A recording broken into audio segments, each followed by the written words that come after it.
தருமபுரி சட்டமன்ற தொகுதியில் பாமக வேட்பாளர் சௌமியா அன்புமணி தீவிர வாக்கு சேகரிப்பில் ஈடுபட்டார். கூடுதல் விவரங்களை செய்தியாளர் குருபிரசாத் வழங்க கேட்கலாம். குருபிரசாத், வணக்கம். சௌமியா அன்புமணியின் தீவிர தேர்தல் பிரச்சாரம் தொடர்பான விவரங்களை பதிவு பண்ணலாம்.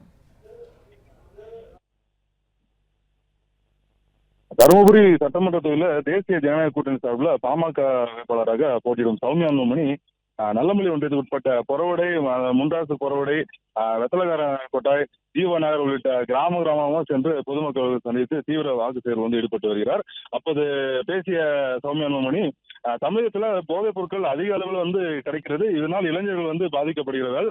அது மட்டும் இல்லாமல் தமிழகத்துல தேசிய ஜனநாயக கூட்டணி ஆட்சி அமைத்தா உடனே மாணவர்களுக்கு கல்வி கடன் தள்ளுபடி செய்யப்படும் என கூறினார். அது மட்டும் இல்லாமல் விவசாயிகள் பயிர்கடன் முற்றிலும் தள்ளுபடி செய்யப்படும். தமிழகத்துல ஆட்சி மாற்றம் ஏற்பட வேண்டும், அதற்கு சட்டமன்ற தொகுதியில் போட்டியிடும் எனக்கு மாமல்ல சின்னத்தில் வாக்களிக்க வேண்டும் என கோரிக்கை வைத்தார். காவிரி உபரி திட்டத்தை நாங்க செயல்படுத்துறோம் சொன்னாங்க. 5 வருஷமா செய்யாதவங்க 2 நாள் எப்படி செய்வாங்க தெரியல. அவங்க தான் சொல்லிட்டு போவாங்க. அதெல்லாம் நம்பாதீங்க. ஏன்னா நீங்க இலக்கிய மனசுல இருக்கிறீங்களா, ஐயோ பாவம், சரி குடும்பத்துல ஒரு ஓட்டாவது அவங்களுக்கு போட்டு போவோம், யாரும் கெஞ்சிட்டு போனாங்களே அப்படின்னு நீங்க மனசு மாறிட்டீங்க. அவ்வளவுதான், ரொம்ப கஷ்டம். ஏன்னா போதை பழக்கம் தானே அதிகமாகுது. இன்னும் அதிகமா போதை பழக்கம் தான் நம்ம பசங்க கத்துக்கிட்டுருவாங்க. அதனால நீங்க என்ன பண்ணணும், அந்த பொய் வாக்குறுதிகளை நம்பாம போதை பழக்கத்துக்கு எல்லாம் நாங்க ஒத்துழைக்க மாட்டோம். எங்க பசங்க எல்லாம் நல்லா படிக்கணும், நல்ல வேலையில போகணும், கௌரவமா வாழணும், அதனால நாங்க மாம்பழத்துக்கு தான் ஓட்டு போடுவோம். இந்த முறை ஒரு முனிவரை எழுத வேண்டும். இந்த தேர்தல்ல, சட்டமன்ற தேர்தல்ல நீங்க எல்லாம் போய் பாட்டாளி மக்கள் கட்சிக்கும் மாம்பழத்துக்கும் வாக்களித்து என்னை வெற்றி பெற செய்ய வேண்டும் என்று ஏன் கேட்டுக்கிறேன்னா, நம்ம எத்தனை தேசிய ஜனநாயக கூட்டணியில எல்லா வேட்பாளர்களும் வெற்றி பெற்று சட்டமன்றத்துக்கு செல்கிறார்களோ அத்தனை அனைத்து இந்திய அண்ணா திராவிட முன்னேற்ற கழகத்தின் ஆட்சி நம்ம சட்டமன்றத்துல தமிழ்நாட்டில் மலரும். அப்ப மாண்புமிகு எடப்பாடியார் அண்ணன் முதலமைச்சராக வந்தோடனே முதல்ல காவிரி இந்த பாசன திட்டத்தை நான் நிறைவேற்றுறேன்னு என்று தர்மபுரியில வாக்கு கொடுத்திருக்கிறார்.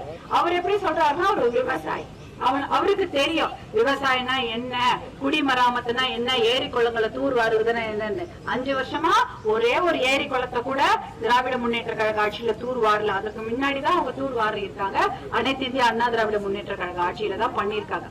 அப்போ விவசாயத்துக்கு முன்னுரிமை கொடுக்கிற காவிரி இந்த உபரி திட்டத்தை கண்டிப்பாக நிறைவேற்றுகிறேன் என்று வாக்குறுதி கொடுத்திருக்கிறாங்க.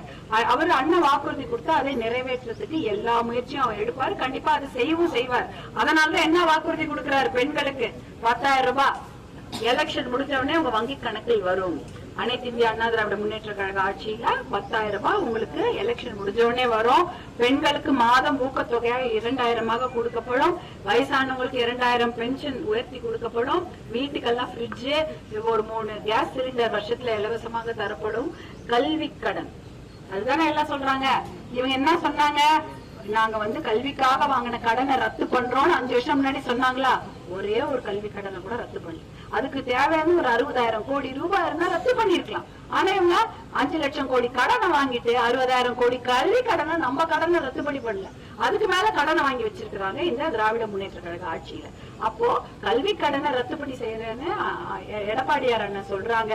பயிர் கடனை ரத்துப்படி செய்யறேன்னு சொல்றாங்க. பயிர்க்காக தான் நம்ம